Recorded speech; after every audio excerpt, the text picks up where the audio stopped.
The hair health show के episode में आपका एक बार फिर से स्वागत है। दोस्तों, आज हम बात करेंगे बालों की एक ऐसी समस्या जिसे पैची हेयर लॉस भी कहते हैं, जिसे आमतौर पर लोग सरगंज के नाम से भी जानते हैं।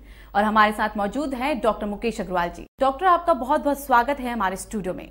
डॉक्टर, मैं आपसे सबसे पहले जानना चाहूंगी कि पैची हेयर लॉस क्या कहते हैं? पैची हेयर लॉस का अर्थ है सिर के अंदर अलग अलग जगह पे पैच बन जाते हैं और पैच के रूप में यानी गुच्छों के रूप में बाल अलग अलग जगह से निकलते हैं और बीच बीच में एरिया खाली हो जाता है।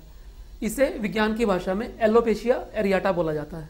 एलोपेशिया सरगंज और एरियाटा मैंने एक एरिया से। डॉक्टर, पैची हेयर लॉस के कारण क्या होते हैं? पैची हेयर लॉस एक ऑटोइम्यून डिसऑर्डर है। शरीर की इम्यूनिटी यानी प्रतिरोधक क्षमता जो शरीर को बचाने का काम करती है, जब वो रिवर्स काम करना शुरू कर देती है यानी शरीर को नुकसान पहुंचाना शुरू कर देती है, तब पैची हेयर लॉस या एलोपेशिया एरियाटा होना शुरू हो जाता है। हमारी इम्यूनिटी रिवर्स काम करना शुरू करती है तो बाल गुच्छों के रूप में झड़ने शुरू हो जाते हैं और इसे पैची हेयर लॉस या सरगंज बोला जाता है। क्या पैची हेयर लॉस किसी को भी किसी भी उम्र में हो सकता है? यस, किसी भी व्यक्ति को, चाहे वो महिला है या पुरुष है, उसको किसी भी उम्र में हो सकता है। लेकिन बच्चों के अंदर पैची हेयर लॉस होने के चांसेस ज्यादा होते हैं क्योंकि बच्चों की जो इम्यूनिटी है, प्रतिरोधक क्षमता है, वो वयस्कों की अपेक्षा थोड़ी कम होती है। कुछ लोगों का मानना है कि पैची हेयर लॉस मतलब कि बालों में कीड़ा लग जाना। आप इसको कहां तक सही समझते हैं? अगर विज्ञान की बात करें तो इसमें किसी तरह का तर्कसंगत आधार इसके पीछे कोई नहीं है। पैची हेयर लॉस एक ऑटोइम्यून डिसऑर्डर है, जैसा मैंने आपको पहले बताया कि शरीर की जब इम्यूनिटी रिवर्स काम करना शुरू कर देती है तो बाल गुच्छों के रूप में अलग अलग जगह से निकलने शुरू हो जाते हैं। ये सिर के अलावा दाढ़ी, मूंछों या शरीर के अन्य अंगों पर भी हो सकती है। तो डॉक्टर, क्या जो पैची हेयर लॉस होते हैं उसके कुछ टाइप्स भी होते हैं? हाँ बिल्कुल।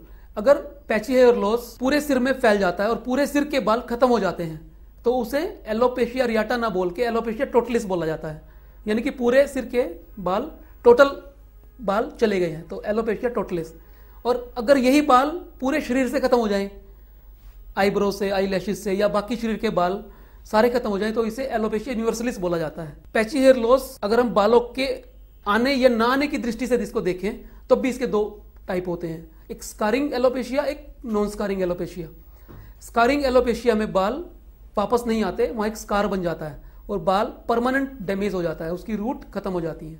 और नॉन स्कारिंग एलोपेशिया में बाल के फॉलिकल या रूट बची होती हैं और बालों को हम दवाइयों के हेल्प से दोबारा ला सकते हैं। तो जो आपने ये बताया पैची हेयर लॉस, क्या इसका इलाज दवाइयों के जरिए भी संभव हो पाएगा? पैची हेयर लॉस 3 तरह का होता है।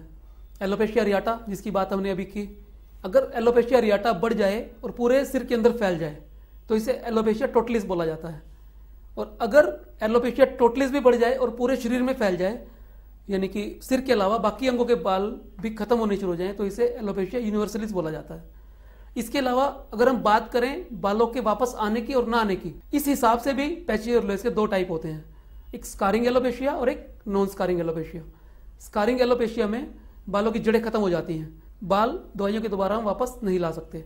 और नॉन स्कारिंग एलोपेशिया में बालों की जड़ें बची रहती हैं जिनको दवाइयों के माध्यम से ठीक किया जा सकता है। डॉक्टर, आपका बहुत बहुत धन्यवाद कि आपने हमें पैची हेयर लॉस के बारे में जानकारी दी। हमारे जिन दर्शकों को पैची हेयर लॉस के बारे में जानकारी भी नहीं थी, आपने उन्हें ये जानकारी दी और उनके समाधानों के बारे में भी बताया। आपका बहुत बहुत धन्यवाद। अगर आप बालों के बारे में कुछ भी जानना चाहते हैं तो आप हमारी वेबसाइट www.vhcahairclinic.com पर लॉगिन कर सकते हैं और आप हमें हमारे टोल फ्री नंबर 1800-3010-3018 पर भी संपर्क कर सकते हैं। तो आइए सबसे पहले जानते हैं VHCA हेयर क्लिनिक के बारे में। सन 1928 में वैद्य श्री हुकुमचंद अग्रवाल जी द्वारा स्वास्थ्य सेवा के रूप में शुरू किया गया सिलसिला आज VHCA हेयर क्लिनिक के रूप में आपके सामने है। लगभग 86 सालों में VHCA केवल जन स्वास्थ्य ही नहीं बल्कि सामाजिक कार्यों से भी निरंतर जुड़ रहा है। VHCA को हेयर क्लिनिक के रूप में लाने का श्रेय आयुर्वेद एवं समाज सेवा में राष्ट्रीय पुरस्कार से सम्मानित डॉक्टर मुकेश अग्रवाल को ही जाता है। दरअसल बालों की समस्याओं का क्षेत्र सदा से ही उपेक्षित पड़ा रहा है। बालों की बढ़ती समस्याओं और उनके कारगर इलाज के अभाव की तरफ डॉक्टर मुकेश अग्रवाल का ध्यान गया। उन्होंने इसे एक चुनौती के रूप में स्वीकार करते हुए अपने जीवन का उद्देश्य बना लिया। अब तक लाखों रोगियों का सफलतापूर्वक इलाज करना उनकी अनुभव कुशलता को दर्शाता है। अब डॉक्टर अग्रवाल फ्रेंचाइजी के माध्यम से पूरे भारत में VHCA हेयर क्लिनिक की शाखाएं खोलने में कार्यरत हैं, ताकि ज्यादा से ज्यादा लोगों को बालों की समस्याओं से मुक्त किया जा सके। VHCA हेयर क्लिनिक देश का एकमात्र ऐसा क्लिनिक है जो बालों की समस्याओं का हर संभव उपचार उपलब्ध करवाता है।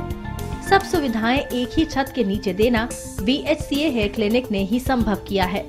आयुर्वेदिक दवाइयों द्वारा इलाज, अत्याधुनिक ट्राइकोस्कोपी मशीन द्वारा बालों की जांच, herbal hair spa, hair transplantation, hair wig एवं हेयर पैच, लेजर स्टिमुलेशन जैसी सुविधाओं के साथ साथ अत्याधुनिक PRP और स्टेम सेल थेरेपी की सुविधा भी VHCA हेयर क्लिनिक पर उपलब्ध है। वर्तमान में VHCA हेयर क्लिनिक इन शहरों में अपनी सेवाएं दे रहा है: Karnal, Gharaunda, Sonipat, Noida, Faridabad, Bhiwadi, Rewari. VHCA hair clinic बालों के प्रति समर्पित संस्थान है। डॉक्टर मुकेश अग्रवाल के कुशल नेतृत्व और मार्गदर्शन में VHCA हेयर क्लिनिक अगले 5 सालों में 100 हेयर क्लिनिक स्थापित करने के उद्देश्य के साथ आगे बढ़ रहा है।